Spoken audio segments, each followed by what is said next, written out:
Salut tout le monde, aujourd'hui on se retrouve pour une petite vidéo. Je pense que c'est une vidéo que quelques-uns d'entre vous doivent attendre. C'est la vidéo compte rendu sur la transcontinentale. C'est une vidéo, ça m'a pris beaucoup de temps pour la commencer déjà. Puisque déjà juste pour me remémorer certains souvenirs de la transcontinentale, parfois ça prend du temps. Donc je vais en parler et essayer de réfléchir un peu à certaines problématiques.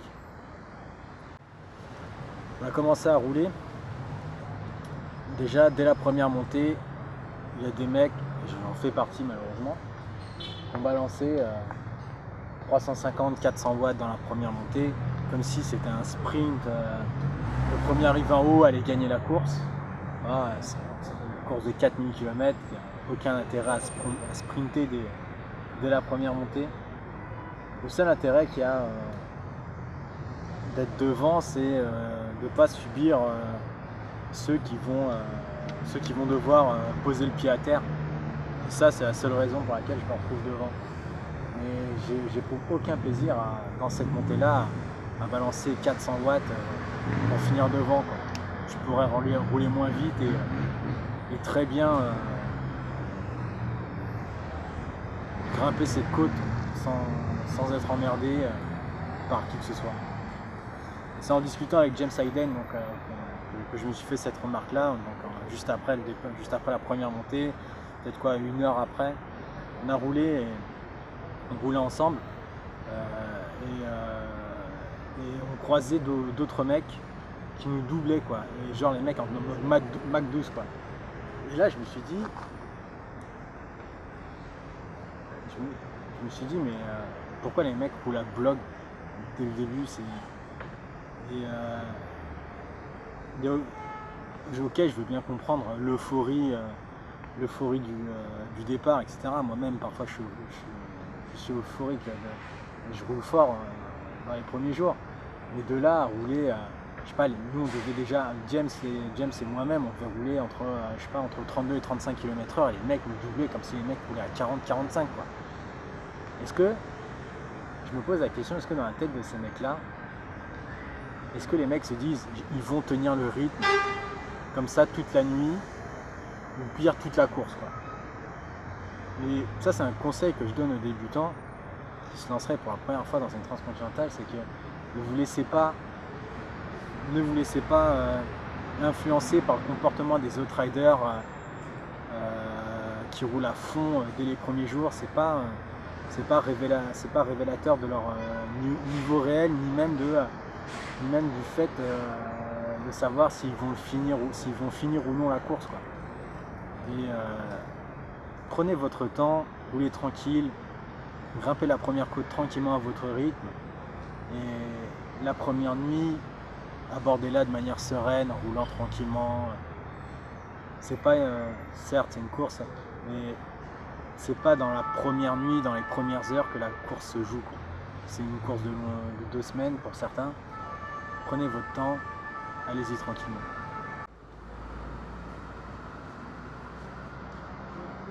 Je me souviens d'un truc en particulier lorsque je roulais avec James. C'est à un moment il m'a donné son score TSS et j'ai fait rapidement un calcul dans ma tête. Je me suis dit, mais merde, mais en fait James est tellement au-dessus de mon niveau.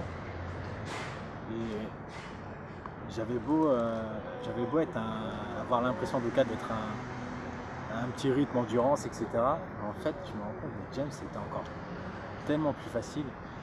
Et ça m'a vraiment choqué au moment où il m'a dit, et c'est la seule fois, c'est le seul moment où j'ai croisé James durant la course, il m'a dit, bon Stéphane, bon route.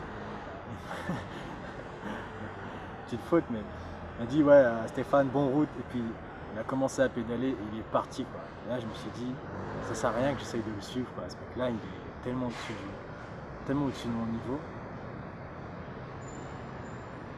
Si j'essaye de le prendre en chasse, ça sert à rien. Je vais perdre mon énergie, je vais perdre mon temps, je vais le payer très très cher. Donc, moi, il n'y avait qu'une seule chose que je pouvais faire, c'était le laisser partir. Et c'est là que je me rends compte. J'ai beau avoir fait une bonne course et avoir, je pense, quand même un bon niveau, je suis encore très loin du niveau que j'aimerais avoir, c'est-à-dire un niveau peut-être pas forcément équivalent à celui de James, mais un niveau qui me permettrait de m'amuser vraiment.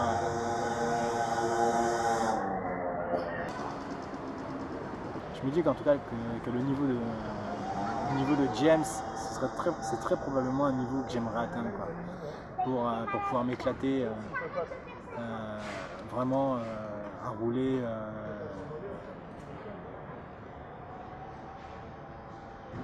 Le niveau de James, ce serait vraiment un niveau que j'aimerais atteindre pour pouvoir moi me considérer comme étant au plus haut niveau, quoi. Ça me plairait vraiment d'atteindre ce niveau-là. Je ne sais pas si j'y arriverai, je vais m'entraîner pour, mais c'est quelque chose de très difficile à atteindre. Je sais que James s'entraînait beaucoup et je ne sais pas si même avec un niveau équivalent, avec un entraînement équivalent à ce qu'il avait, si j'arriverais à atteindre son niveau à lui. Il y a très peu de chances, mais on va essayer.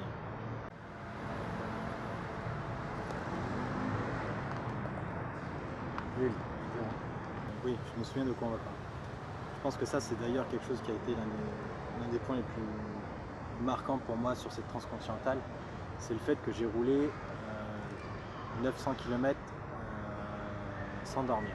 Je ne dis pas que c'était la chose la plus maligne à faire, mais dans les conditions de la course, je me suis dit c'est quelque chose que j'avais envie de faire et je l'ai fait. Je ne savais pas si j'en étais capable, je me suis lancé et ça a marché. On est parti, première nuit, ça roulait, bon, on est frais, ça n'y a pas de souci. On passe la première nuit, je vois que je suis toujours dans le peloton de tête, je suis content, et arrive la deuxième nuit. Et c'est là qu'en fait je me lance l'idée. Lors de mes précédentes expériences, j'avais presque tenté ça. Et là je me suis dit, vas-y Stéphane, t'as l'air chaud, on va tenter de créer un peu la surprise.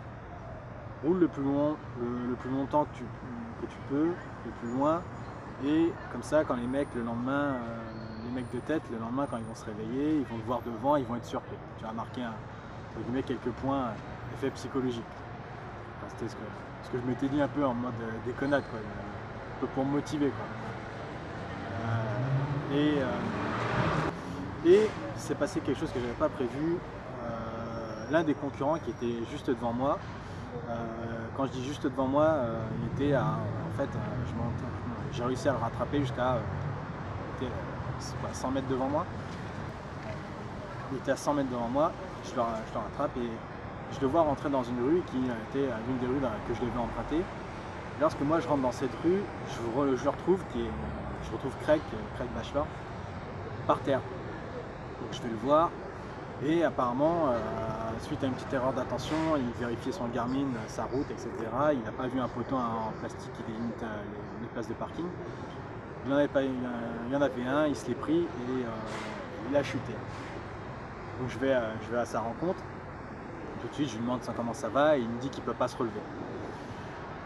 J'arrête une voiture, j'appelle avec la personne que j'avais arrêtée, j'appelle une ambulance. Et là, je reste sur place avec Craig à peu près environ 1 heure, le temps que l'ambulance le prenne en charge. La police me posait des questions sur qu'est-ce qui s'est passé, qu'est-ce qu'on fait, la transcontinentale, tout ça. Et lorsque je suis reparti, je ressentais aucune fatigue, j'étais bien. J'avais l'air, pour ainsi dire, presque, j'avais l'air frais. Et même au point, avec l'accident qu'il y a eu, la police m'avait proposé de dormir dans leurs locaux, ce que j'ai gentiment refusé. Et lorsque je repars, je suis frais et je me dis, Bernpol n'est pas très loin, je vais le doubler.